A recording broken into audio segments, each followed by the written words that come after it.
20 years of democracy came crashing down when the Taliban took over Afghanistan in 2021. And since then, many people have been targeted and killed, families torn apart, and women stripped of their rights.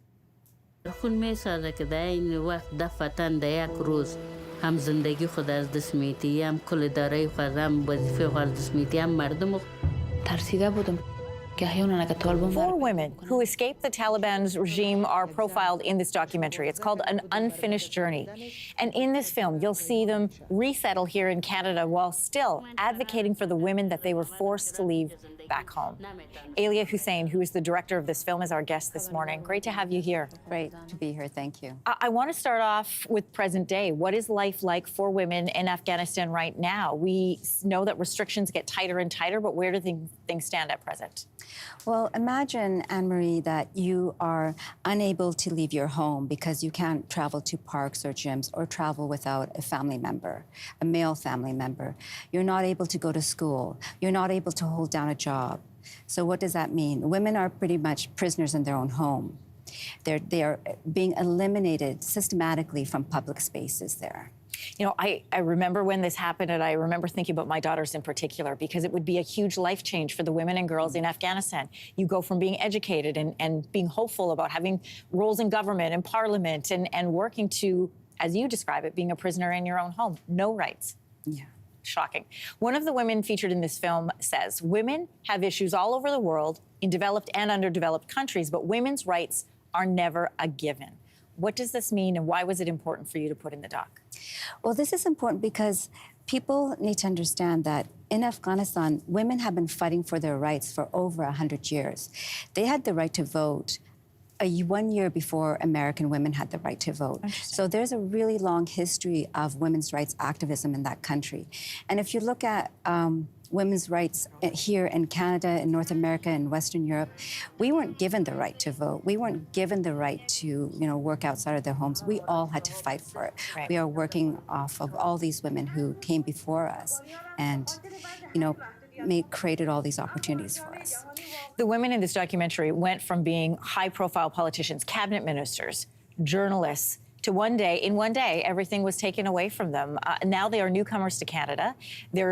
This happens sometimes, and I've spoken with other people who are new to this country, is they go from a position of prominence, of influence, and as one woman described it to me, saying, I feel like people talk to me like I'm stupid or I don't understand rights. They're not given the respect that they would have experienced in another country. What's the transition to Canada been like for these four women? Well, yeah, as you say, it's been challenging for sure. I don't think people can understand because this is forced migration for them. They did not choose to come here. They wanted to be in their country. They wanted to serve their people. They wanted to, have their country progress. But when you are stripped of all your possessions, who you were, the career that you built for yourself, and you come here, who do you become? You have to create your identity all over again. And that's really challenging. And for some of these women who are perhaps, mid-career, they have to start from ground zero. And none of their accomplishments are recognized here. So it's been challenging for them, but I've also seen the resilience that these women have, right? They haven't forgotten why they became politicians. They became politicians to be the voice of the people of their country. Except they're doing it in such a different way than they would have ever dreamed or imagined. Exactly. Was there any danger involved in making this documentary for not only the women here, but for their families back home? Yeah, for one of the protagonists in our film, she still has 2 daughters there and family, and she has children. So it was dangerous for her, but we were being very careful not to put them at risk. We were, that was a priority for us, is to make sure that we're not, that none of the women would be at risk if they spoke to us, if they participated in this film. One of the things that comes up is a story that we've followed here at CTV and on Your Morning. Since 2022, more than 900,000 visas were given to Ukrainian citizens. Canada has struggled to keep its promise, which it made immediately, to 40,000 Afghans here. Why do you think that difference exists? Well, I think the difference exists because Ukraine was, at war. The Russia invaded, and there's a conflict there. And so that was the immediate thing.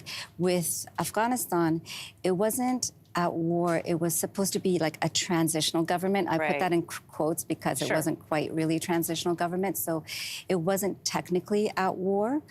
And I also think people in the West are used to saying Afghan women, oh, this is the way they are, this is their culture, or this is their life, and maybe seeing conflict in that part of the world as normalized, so they don't see it as people being at risk.